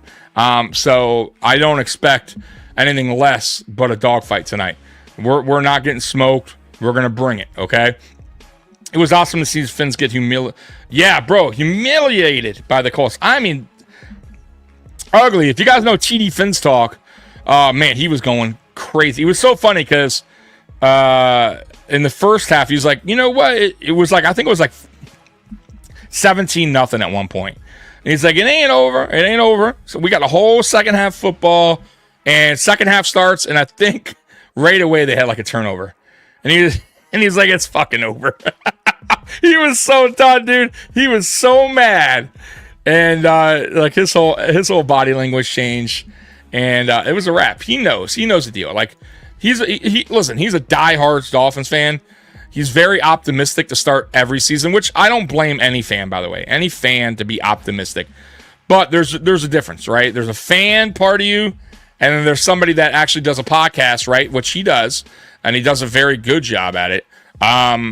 But there's that side too where you gotta kind of be real when you talk to your audience, right? And really be real about your team. And I think sometimes he has a tough time separating the both, right? Separating being a fan and being optimistic to the reality. And the reality is that's a bad team, right? It's a mismanaged team with good players. They have a lot of good players, but they're ran miserably, all right? They're not gelling right. Whatever's going on in that locker room is going on to the football field, and it's just not happening, right? And I think it starts with, like I said, I think their coach is terrible. I think they walk all over him. They give him zero respect, and I think it shows on the football field. And until they make a change, it's going to continue to be a shit show there. And I don't care. Let it be a shit show. You want to keep your fucking Greer guy and you want to keep McDaniel, go for it, man. I have no problem with that as a Bills fan. But yeah, that's up to their owner. But they're just it's crazy, bro. What up, Trek? How you doing, brother? Man, TD is great. He is, man. He's such a character. He is such a character out there. Oh my God! It looked like an interception by LA. If he guys, I don't know if you're watching Red Zone. Oh, there's a flag though. Let's see. If it's against LA, it doesn't matter. Oh, I think it's against LA. That was one hell of an interception. Let me see. Personal foul on LA. Ooh, yikes. That was a great interception, but personal foul, so it doesn't even matter. So right now it's under 2 minutes and Texans are driving. They need a touchdown to win. In LA, this is coming down to the wire. There's some really good games today, I gotta say, guys. Really good games across the NFL. That's how you kick off NFL Week 1. Honestly, I mean, starting on Thursday night football with Philly and Dallas, the Friday night with the Chiefs and the Chargers was a really good game, and today has been a lot of good games. That Jets-Pittsburgh game was really, really good. I mean, shoot, even this Denver Titans game, it's 20-12. I mean, it's a good game. There's a lot of good games right now coming down to the wire here. Except for really the Colts smashing the Dolphins, and then you had, I think it was, what was the other team I said? The Commanders smashing the Giants, and the Jags killing the Panthers. Outside of that, though, a lot of close games. The Bengals won 17-16. That was a really good game. Buccaneers, that was a good game. They won 23-20. Came down to a kick. Same with the 49ers Seahawks. Came down to a fumble at the end. Seahawks were driving. The Rams, like I said, this game right now, 14-9. Texans have the ball at LA 41 right now with a minute and 57 seconds left. Packers are destroying the Lions, so I'll take that one away. And the Broncos and the Titans, I mean, it's an 8-point game. So with 4 minutes left, it's been a good week one, I got to say. Good week one in the NFL. Yeah, Aaron Rodgers had himself a game today. But you know what? Shame on the Jets defense in the fourth quarter. Giving up that many points in the fourth quarter, you can't allow that. You're not going to win many games like you. They did not help their offense at all, right? So they gave up 17 points in the fourth quarter. Like that's, and the Jets are supposed to have this good defense, right? And they just didn't show up today. And if they would have shown up, they would have got the dub. And they just didn't do their job, man. Tesla just made an amazing catch for a touchdown, did he? Okay. Tesla is a good receiver. I watched him in the preseason because there was a lot of hype here in Detroit where I live. They were talking about Tesla, and I'm like, who the hell's Tesla? So I watched the preseason, and man, that dude has some good hands, good route runner, and I think he could be something good in this league, man. I really do. So I think that was a great draft pick by the Lions. It really was. They're just adding more talent to that team. The problem is, though, when it comes to the Lions is, like I said, losing both coordinators, losing your center. Jared Goff is a pure pocket passer that in today's NFL, man, you got to be somewhat mobile. You have to be. And if their offensive line isn't what they used to be, or they start cracking, start cracking a little bit, they're in a lot of trouble because Goff is just not good getting out of harm's way. And matter of fact, he fumbles a lot when he tries. He doesn't hold the ball very well. So I would be super concerned if I'm the Lions right now, especially with Goff, and they just paid him. So if I'm going against the Lions, I am bringing pressure every time. I'm pretty much bringing pressure every time. I am putting that heat on Jared Goff. Roy, is it actually possible to score 1 point in a game? I think it is. I think there is some way to actually score 1 point. I could be wrong, but I thought I read that somewhere one time. Oh, shit, fumble. Wow. What a turnover in this game. LA and Houston. Houston driving down to, I think it was a pass. I don't know who fumbled it, but they were down to like the LA 15. The receiver caught it running towards about the 15-12, got hit and fumbled the fucking ball with 1 minute and 43 seconds left. Houston does have all 3 timeouts, but that's brutal, guys. That is brutal. Let me see here. Oh, yeah. Peanut punch. Yep. LA got the ball back. Man, wow. Guys, if you have time, go check that play out. That's how you do it, man. Turnovers. And by the way, that's what we're really good at too, or we were last year. Let's hope that continues this season. Turnovers, because we were great at them last year. And that's really what saved our defense as well. 27-13, Green Bay seals the deal. Really, honestly, Green Bay whipped that ass today. They really did. Detroit Lions fans here are gonna be pissed. And trust me, I listen to the radio station out here, the sports radio out here, and they're gonna give them hell. There's a show here that runs from, it's on 97.1, The Ticket. You can actually hear it on Odyssey. Bro, it's a really good show. Mike Valenti. It's called The Valenti Show. And I think it starts from, it's 2 to 6 p.m. Eastern. And man, these guys, boy, they don't give a they're not homers. They're far from homers. And man, they rip the shit out of the Lions. When they feel like they're not doing their job. I'm talking about the GM, I'm talking about the head coach. They give them a lot of shit. And I just saw that Tesla catch. Great catch, by the way. But yeah, if you guys got to check them out one time because they speak. I love how they speak, man. They keep the shit 100. Yeah, okay. Oh, that's right. Yes, a block. Yeah, you're right, Sean. To turn ball over has to be the worst quarterback in the NFL. You know what? And I used to say, Sports Dom, sorry. I used to say he's not that bad. Like when given time, he's good accuracy. He's a decent arm. But today, I mean, my God, like he had time, and I don't even know where he was throwing to at some of these throws. It's almost like he regressed as a quarterback. I have no idea. And I'll tell you what, his attitude, he's a good guy, but he's a little bit cocky too. I don't know. I don't feel like he's a leader. I really don't. And I think that's why you got Hill on the sideline, acting the way he does as well. McDaniel clearly isn't a leader. He's their coach. They got problems there. If your coach isn't a leader, your quarterback isn't a leader, your team's fucked, right? They are fucked. That's how I see that team.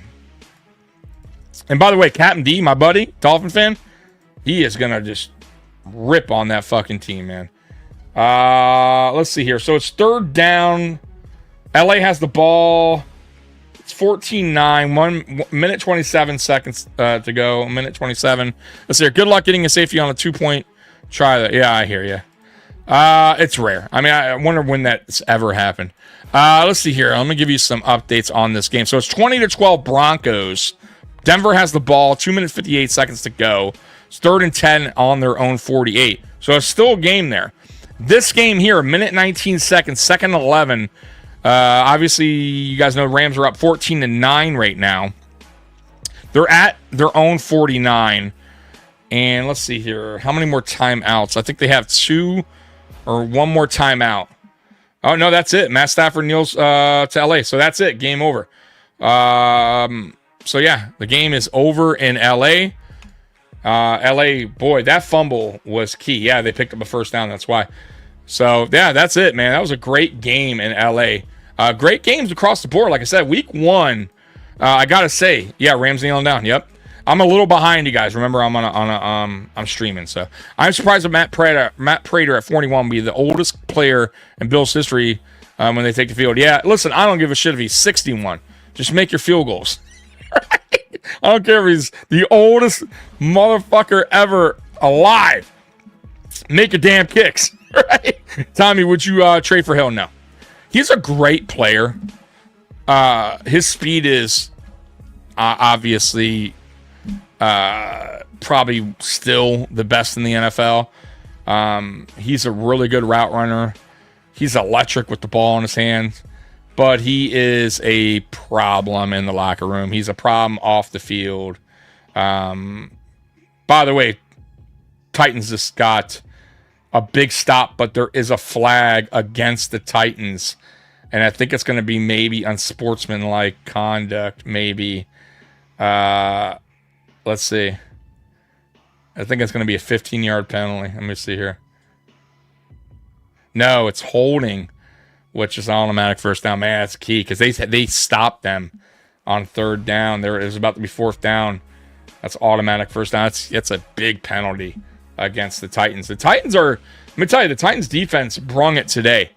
Absolutely, they brung it today against Denver. I thought Denver was going to spank Tennessee because Tennessee, they're on rebuild mode, right? They're definitely on rebuild mode. But Tennessee, I thought they did a good job today. They are doing a really good job. I mean, holding Denver to 20 points in Denver, that's something, man. That's something. So let's hear it. Tommy would trade. No. I wouldn't trade for him. All right, guys. So what time is it right now? I think I'm going to bounce out of here. All right. Yeah, it's 7:20. So guys, look, I'm going to be here halftime. It's a new thing I'm going to do this season. I'm going to try my best for you guys. I'm going to try it out. Let's put it this way. I'm going to try it out tonight. If it goes well, I'll do it for the rest of the season. I told Callie that I would. So tonight for sure. If it goes well, I'll continue to do it. But we would definitely be here post-game throughout the whole year and pre-game. I appreciate you guys rocking with me, man. I really do, man. Like, you guys are the best. Honestly, you guys are the best. I know I said it before earlier in the podcast, but I wouldn't be here without you. Who is... Man, I always forget things. I'm about to leave. I'm saying all these great things about you guys. Who is your X factors in this game? Give me one player on offense, one player on defense. I'll give you some time. Go ahead and tell me your X factors. One player on offense, one player on defense. And there's only one rule. Only one rule. It can't be Josh Allen. right? Because he's always the X factor. So give me one player on offense, one player on defense, and I'll wait. I know you guys are on a little bit of delay, so I'll wait. Miami drafted the other Jordan Phillips. Yes, they did. And I'm going to tell you, man, my buddy, Curtis, he is disappointed. He is pissed off. He messaged me a little bit, about an hour ago. He's not happy with his Dolphins. And he was hyping up that defense of the Dolphins. And, boy, they shit the bed. I mean, their whole team shit the bed. Let's be real. But, yeah. Let's see. Let's go, Buffalo. Let's do it, Sandra. Spin Kincaid and Milano. Wow, Kincaid. Okay. Kincaid, who was silent last year, right? We're all hoping Kincaid can have a bounce-back season. And I'm with you. If they use Kincaid right, Kincaid could be a very good player in the NFL. But if they don't, if they continue to use him how they were using him, I think he's going to get the same results, right? Let's hope Joe Brady starts to dial it up a little bit more. Expand his route tree. I mean, let's get him a little bit more involved. But I'm with you. And Milano, yeah, I'm totally with you on Milano as well. That's a good one. Ty Johnson, wow, you're going Ty Johnson. Well, Hancock, I don't know. Is Hancock playing? I don't know if Hancock's playing. I think Hancock wasn't he on? I think Hancock's inactive. Bosa and Allen. Okay, can't be Allen, but you know what, Jacob? Because you're a nice guy, I'll allow you to use Allen this time. But Bosa, I got Bosa as well, and I got Keon Coleman on offense. Cook and Bishop. Okay, I like the Bishop. I hope so. I want to see the best of Bishop tonight. Oops. Bosa and Coleman. There you go. Hey, Sophia, me and you. Same thing. That's who I got. X Factors. Defense Groot. Offense Palmer. That's a good one. Hey, Roy. I think Palmer also can be potentially an X Factor here as well. It's crazy. We didn't see a lot from this team in the preseason. We really don't know much, like what this offense can be with these new receivers, right? And really even the defensive line. We didn't really get to see these guys. So, man, tonight's going to be so interesting to see what this new cast can do and the young guys we have on defense. Third down, I know, man. Third down is... who is the better backup, Zach Wilson or Trubisky? Honestly, I thought Zach Wilson looked pretty good in preseason. I'm not going to lie. But I did think Trubisky looked a little bit better this go-around, this preseason than he did last year. So, but if I had to choose, God, I'd probably go Wilson because he's younger. But I'm also not a fan of Wilson, so I don't know. That's a tough one. Matt Prater, Buffalo Joe. Okay. Wow, Prater. Hey, Steve Lynn, what's going on, brother? CB2 and the kicker. Win or lose, will be on those two. I'm with you, man. CB2, I don't know who's going to be starting at CB2. They haven't really said yet, unless you guys know. It's either going to be Ingram or Strong. I'm hoping for Strong. It would be nice to see him get out there and start tonight. But we'll see. But I'm with you, Steve. Like, they're going to, I'll put it this way. Whoever's at CB2 tonight, Steve, they're going to attack early on. I really believe that. And I also think our defensive line needs to do their job tonight and slow down Henry as best as they can. Do not give up the big run. If they give up another big run, like they did last year to start the game, and how Henry had that 80-yard run, whatever that was last year, it's going to be a long night. So they got to tackle better. They can't be out of position on defense. Be in your positions, man. And that goes for the safeties as well. Don't get caught out of position and give up the big play. So, do your best. Contain Henry the best you can. He's going to get his. Just don't allow an 80-yard run to start the game, please. I mean, don't allow an 80-yard run in general, right? That would be nice. And yeah, like I said, he will get his. At the end of the game, he's probably going to have at least 80, 90, maybe even 100 yards. I just don't want an 80-yard to the house, please. Like, let's not do that. Brad Robbins, our punter, and Connerton. Now I know you're playing around. You're playing around. Collinsworth is the announcer. Oh, he's gotten so bad. You know what? I used to not mind him years ago, and he is so annoying now. So annoying. Other than A-Chain, there's no one I would want off of the Dolphins. Yeah, A-Chain is really good, but we don't need a running back right now.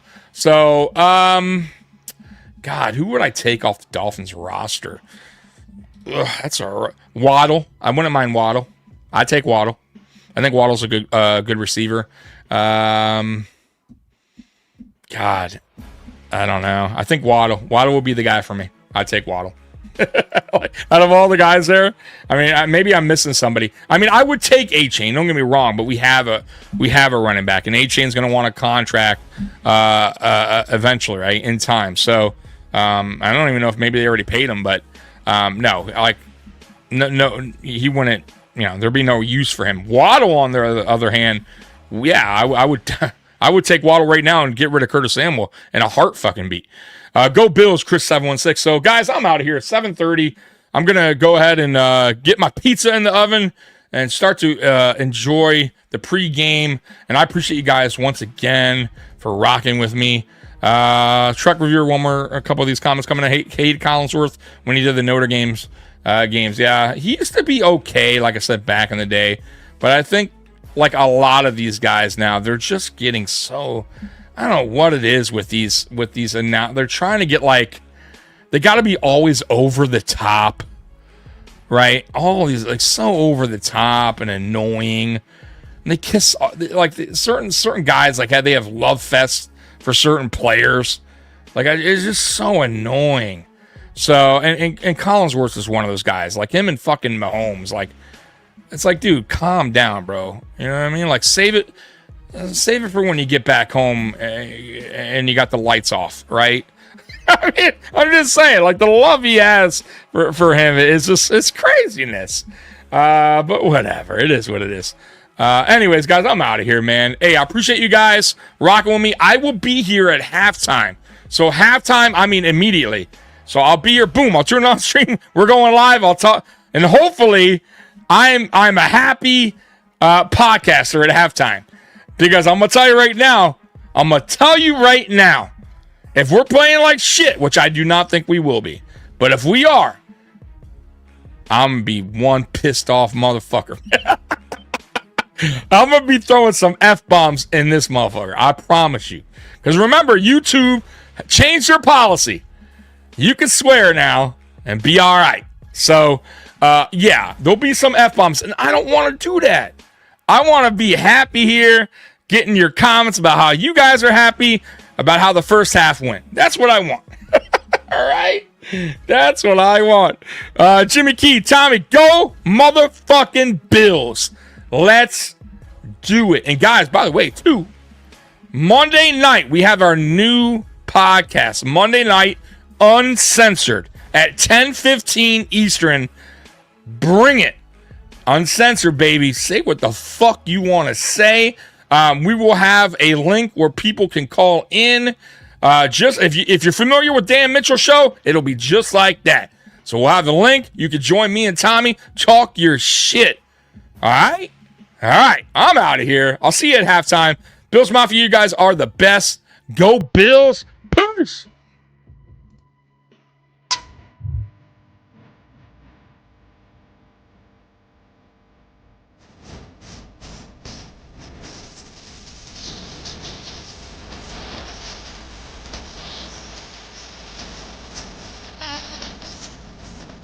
Mm-mm.